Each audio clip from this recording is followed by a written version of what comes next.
Now on BBC One Scotland, with a crippling tax bill and a new owner, BBC Scotland investigates the current plight of Rangers Football Club.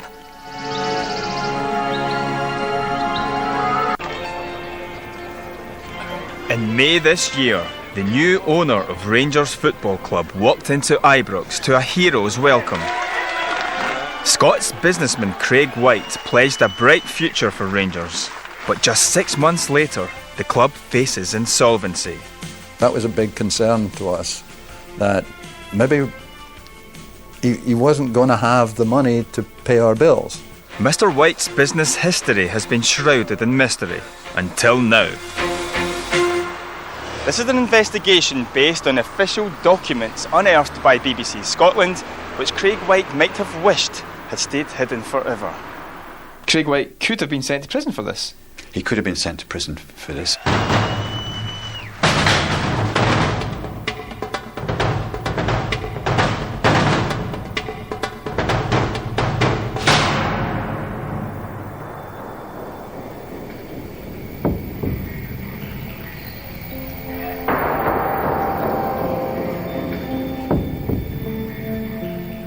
Rangers. From humble beginnings and proud traditions to European success in 1972 and the famous 9 in a row of the 80s and 90s, the club has enjoyed an illustrious 140-year history. These days, 50,000 people pack into Ibrox nearly every other week, yet speculation persists the club will go into administration. BBC Scotland decided to investigate the inside story of the takeover of Rangers and ask what the future holds under Craig Whyte. We set out on this investigation to uncover what we could about the financial plight of Rangers, which led us inevitably to ask questions about the man who would be its saviour and to some startling revelations. There are 2 stories here running in parallel. The fortunes of Rangers under Sir David Murray and the rise to prominence of Craig Whyte. The story begins at Ibrox in 1988. After meeting Graham, we came up with an idea of approaching Lawrence Marlborough, and fortunately he was prepared to sell us the club. David Murray's purchase of Rangers signalled a transformation of the club, on and off the field. He bankrolled a series of record signings and was not afraid to tackle the most controversial of old firm issues by signing a Catholic. The club's ambition appeared to know no bounds. We see ourselves as one of the biggest clubs in Europe now, and unless we sign players like this, we can't move forward. I remember at the time thinking, Paul Gascoigne won't sign for Rangers. For all that they've got ambition, for all that David Murray is giving the club this means and this ability, surely they can't land Gascoigne. But they did. And it summed up David Murray. Felt he could do anything. Rangers' domination of Scottish football that decade would signal the club's golden era.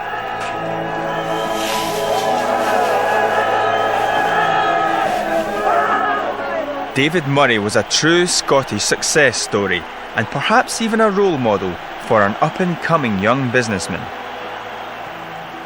This is Craig Whyte. He grew up in Motherwell in a family steeped in business. Even as a teenager, he showed ambition well beyond his years. Not much is known about his early life, but what is known came from an interview by journalist Terry Houston.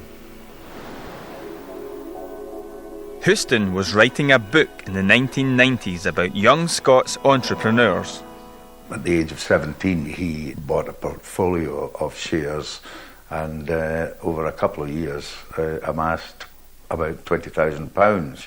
But he played his cards very close to his chest. He never told his contemporaries about it. At 16 or 17, he's already a man with secrets. He told me he wanted to have a personal fortune of £100 million and become an entrepreneur of international standards. And by his late 20s, he was well on his way. In 1997, he was already a millionaire and being quoted in the Daily Record's Scotland's Hottest Hunks list. He was a very large player in the security and plant hire business. He'd consolidated it under a company called Vital Holdings. At that time, its turnover was probably about 2.5 million. In the late 1990s, Craig Whyte embarked on a series of acquisitions both north and south of the border. These markers each represent a company that he either owned or was involved with. Whilst Craig Whyte was accumulating companies, over at Ibrox, Rangers were racking up trophies just as ruthlessly. The season again belongs to Rangers. They've been good champions once again, the 9th time in a row. And Walter Smith took over in April 1991, won the championship that season, done so every season. But it couldn't last forever. Rangers lost the league title the following year. This was the first sign of dark clouds over Ibrox. Back with Craig Whyte, his empire was expanding rapidly, but it wasn't all plain sailing either. Let's take a closer look at this company, Vital Security, which in 1996 was having some trouble paying its employees. For 3 weeks in a row, people weren't getting paid any wages. So we're having to go to the office and wait in queues to try and get our money back. And I'm talking about we'd be standing for 7 in the morning to 5, 6 at night. So I decided, and I told them to their face, I'm taking you to the tribunal. And which I did. I was awarded the money against them for 16 weeks. Back wages. How much was that? £2,997. And did you get your money? No, I'm still waiting. Patricia Palmer and many others were left jobless as one after another of Craig Whyte's businesses folded. Let's take a look then at all the companies that he's involved with around this period that either ended up dissolved or liquidated. By 2000, Craig Whyte's business empire is on the verge of collapse. Over at Ibrox, Rangers were still splashing out, but without the same level of success on the field. The club broke the Scottish transfer record by signing Torrey Andre Flo for £12 million. Rangers introduced tax avoidance schemes to support their big money contracts, including the Employee Benefit Trust. This involved paying part of the players' wages into an offshore account. This would come back to haunt Rangers. It seemed legitimate, but it was also presented as being a bit dodgy. Not tax evasion, they said, but tax avoidance or tax savings. Despite this, the Rangers' debt seemed to be spiralling out of control. But the point came when the small print on the balance sheet became very worrying, and I remember around about 01, 02, maybe 02, 03, when a Rangers financial report came round. Net debt, 82 million. 82 million net debt for a club in the SPL. And it was when seeing that net debt figure of 82 million that I guessed David Murray has been overly reckless, overly cavalier with Rangers, and this club is in real trouble, dire trouble.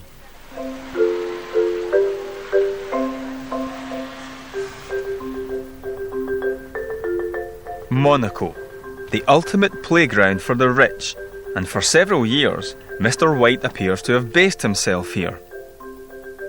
Craig Whyte's UK business history seems to stop around 2000 when he arrives in Monaco, and I've come to see if I can find out why that is. Monaco is not the kind of place you can afford to live if you are strapped for cash, and it appears Craig Whyte wasn't. In May 2000, not long after the collapse of Craig Whyte's business empire under a flurry of debt, he gave an interview to a newspaper from his new home here in Monaco. He told the journalist that, "I don't owe anyone any money, least of all the taxman," that he had a clear conscience and had nothing to hide. Well, just 5 weeks after the publication of this interview, we can reveal that Craig Whyte was disqualified under company's law and banned from being a director for 7 years. We understand this disqualification came after prosecutions were launched against 2 of his companies for failing to produce satisfactory accounts. And we've learned that Revenue and Customs were chasing one of them for unpaid taxes. We know that whilst here in Monaco, Craig Whyte was certainly enjoying the high life, but business-wise, we didn't know very much about what he was up to at all. Until now, that is. It appears that despite being a disqualified director, he was keeping himself very busy indeed. This document reveals startling new evidence about his covert business activities, which could have seen him sent to prison for up to 2 years. This Treasury petition, which has remained hidden away for the past 8 years, relates to a winding up order against a plastics company called Retex, and provides an unexpected insight into the man who would return from exile to buy Rangers Football Club. Robert Burns leads the UK's investigations unit into corrupt business practices. There were a number of allegations we alleged against the company in our action to wind it up. A number of them were in connection with their attempt to sell shares to the public. Some of the statements were misleading, some of them were inaccurate. We also took the view that the company was being controlled, certainly had the involvement of an individual who was disqualified. That raised concerns. And who was that? The individual I'm referring to, who's Mr. Craig Whyte, who was disqualified as a director in June 2000 for 7 years.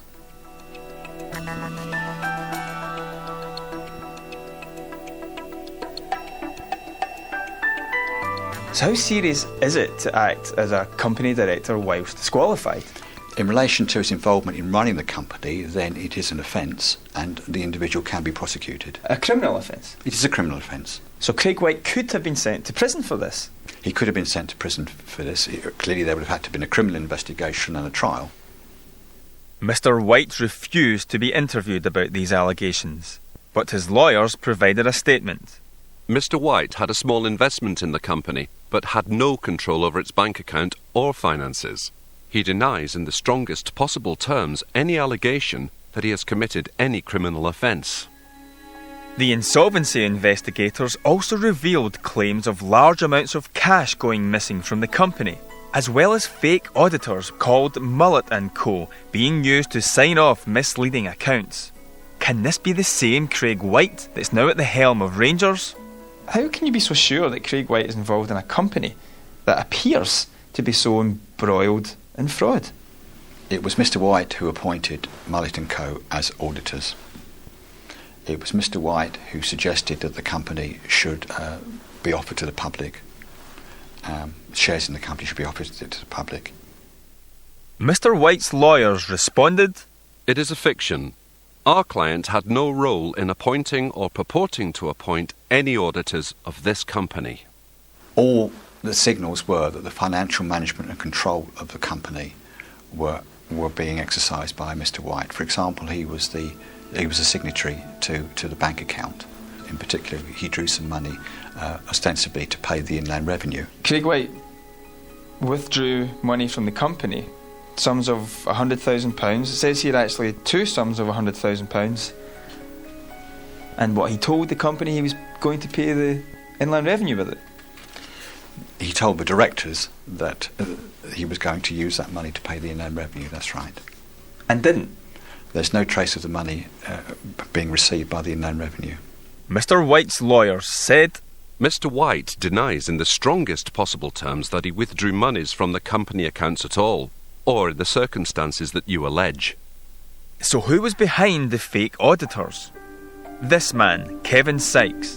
By 1998, during his association with Craig Whyte, we can reveal he was an undischarged bankrupt, disqualified director and convicted fraudster.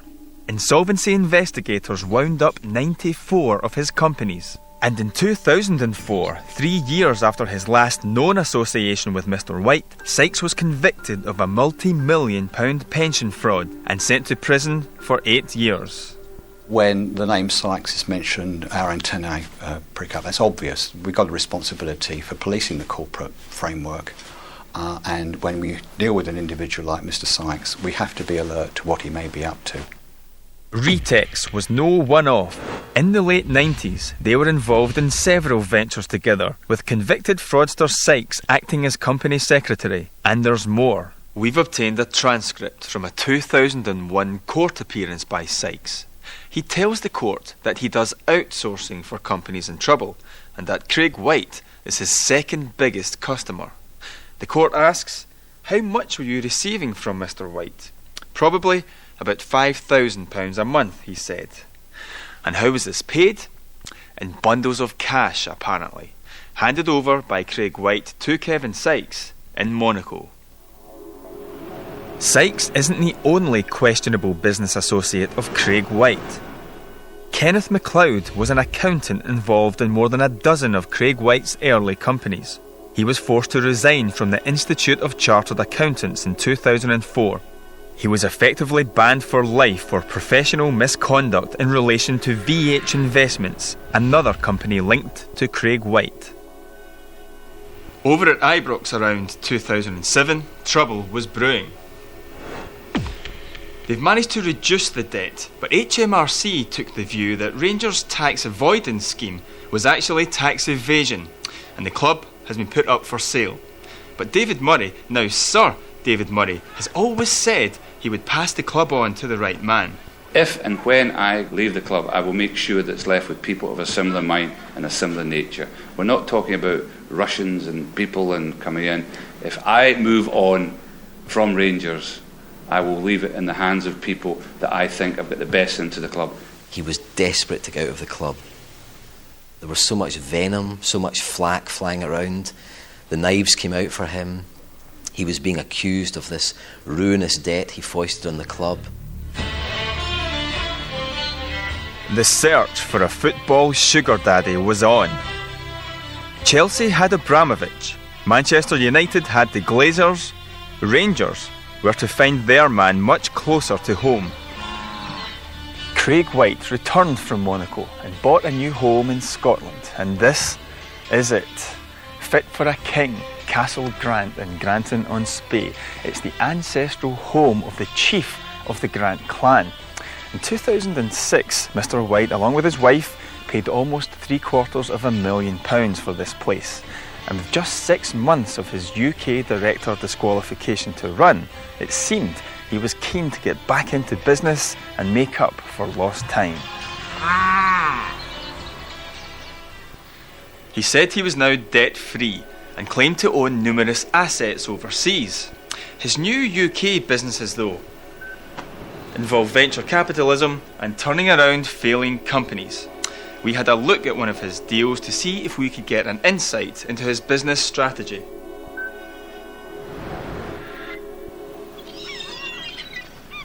The port town of Felixstowe was home to LM Logistics for the past 20 years. At its height, it employed 150 people and had a turnover of £16 million. But the recession was taking its toll. The company needed investment. In the summer of 2009, myself and my colleague went to see Craig. We had a very productive meeting, culminated a few weeks later in Mr. Whyte agreeing to take us under his wing for 51% of the company. Mr. Whyte, along with new venture Merchant Corporate Recovery, agreed to inject £500,000. Unfortunately, in the weeks after that, the money didn't come. The creditors started asking questions.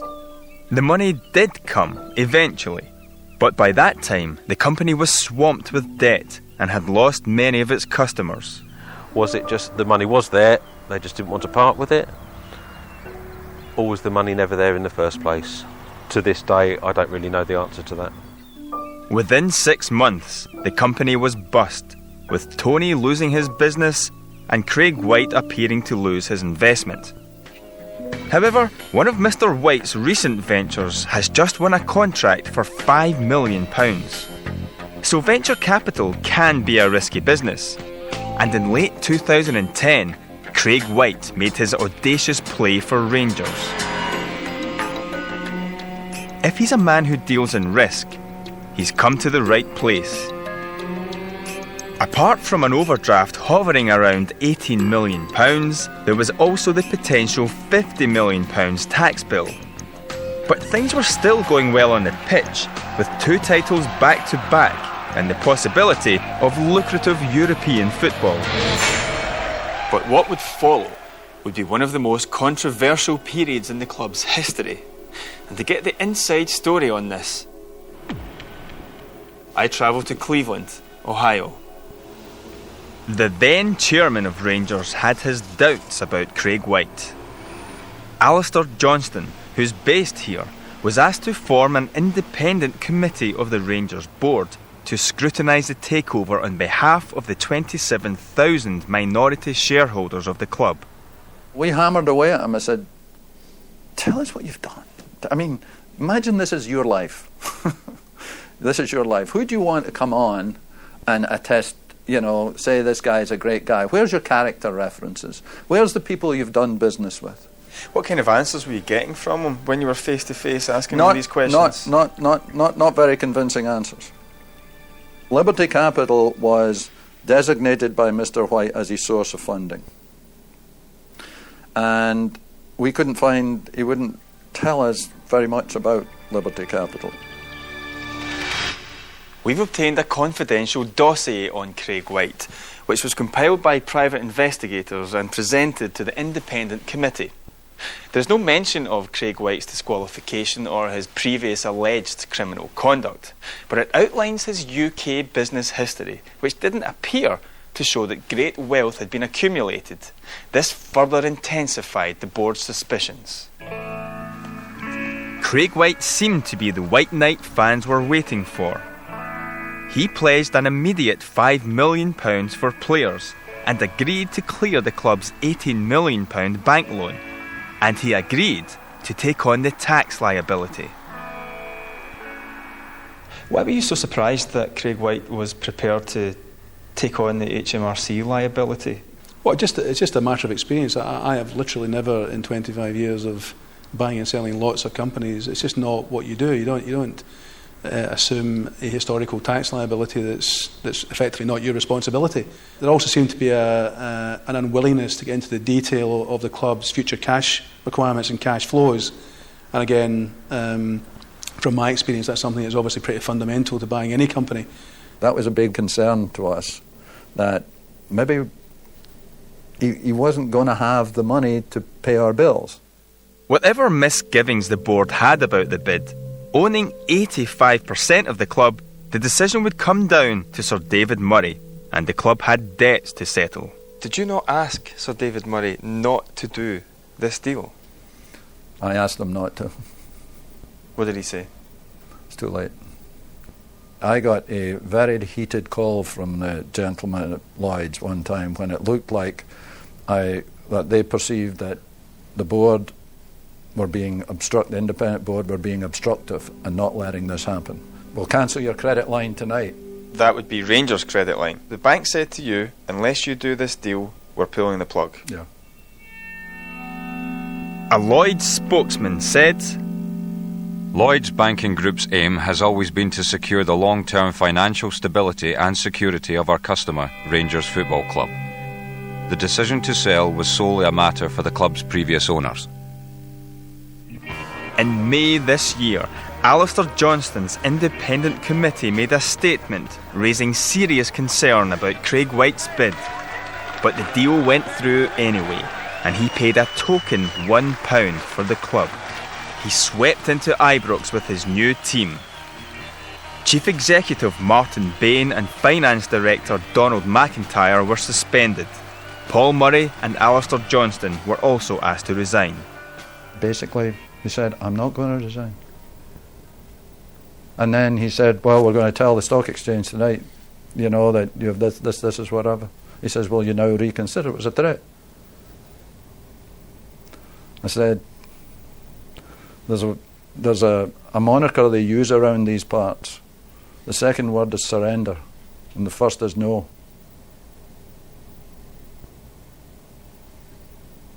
No surrender. I'm not resigning.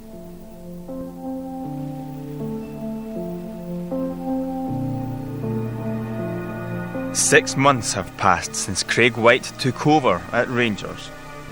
The club has been knocked out of both European competitions.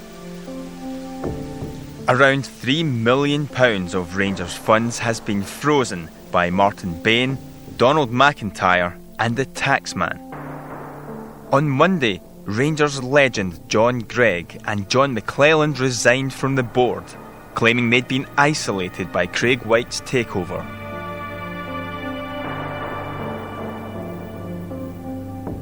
It may not be obvious from the plaque on the wall, but this London Solicitors is actually the registered home of Rangers FC Group Limited. That's the company which incorporates Craig Whyte's 85% stake in the club, and which is also wholly owned and controlled by Liberty Capital, the Craig Whyte company, which is based in the British Virgin Islands. There is no suggestion that Craig Whyte was associating with the convicted fraudster Kevin Sykes past 2001, but the court transcript from that same year is worth another look. Sykes is asked by the court what he did for Mr. Whyte. What Whyte will do, says Sykes, is buy a stake in a failing UK business, and it'll be up to me then to assist him in restructuring the business. To be blunt, to be able to leave the unsecured creditors behind. Legally, of course. If Mr. Whyte does call in the administrators and assets had to be sold, he'd be the first in line to be paid, as he's the only secure creditor, having cleared the £18 million bank loan. So if he walked away, he'd lose nothing. But he says he's committed to Rangers, so it could be a clever strategy to leave the club debt-free, with creditors including HMRC empty-handed. Craig Whyte could manoeuvre Rangers into administration, and it might work out for the better. In terms of Rangers' history and culture and prestige, I don't think administration would be for the better. What anyone who loves Rangers do not want to happen is they don't want the Rangers timeline to be broken. They don't want 120 years or 130 years of history, whatever it is, to be broken. They don't want Rangers FC to cease to exist and it becomes Rangers 2012 FC or Rangers United FC or some ludicrous name. We first asked Mr. Whyte to participate in this programme 5 weeks ago, and several times since. On Tuesday, 5 days after we submitted our allegations to Rangers, the club severed all ties with the BBC. Mr. Whyte refused to be interviewed, but his lawyers provided a statement. Mr. Whyte and Rangers FC wish to reassure viewers and those of the club's valued fans who may be watching that the best interest and secure future of the club are and will remain their absolute priority. If, as a result of these allegations, is that he is somebody that other people don't want to do business with, and if that impacts Rangers' ability, to deal in the world of operating the club, that's serious. Clearly, it's a matter of concern. I mean, I don't know what other way I can respond to that. I mean, clearly, we. I don't think we, when we raised our concerns, expected anything like this. The Craig Whyte Rangers marriage has to work for David Murray's sake, because after what he did before, Murray can't be seen to have handed on the torch to a dud. We asked Sir David Murray for an interview. He also declined. Rangers are 7 points clear at the top of the Scottish Premier League, but boardroom unrest and the threat of administration casts a long shadow over Ibrox. Just 6 months ago, Craig Whyte was heralded as the club's saviour. The BBC investigation raises serious questions about his past and about his role as the club's owner and guardian. But for tens of thousands of Rangers fans, it may be what he does in the future that's most important.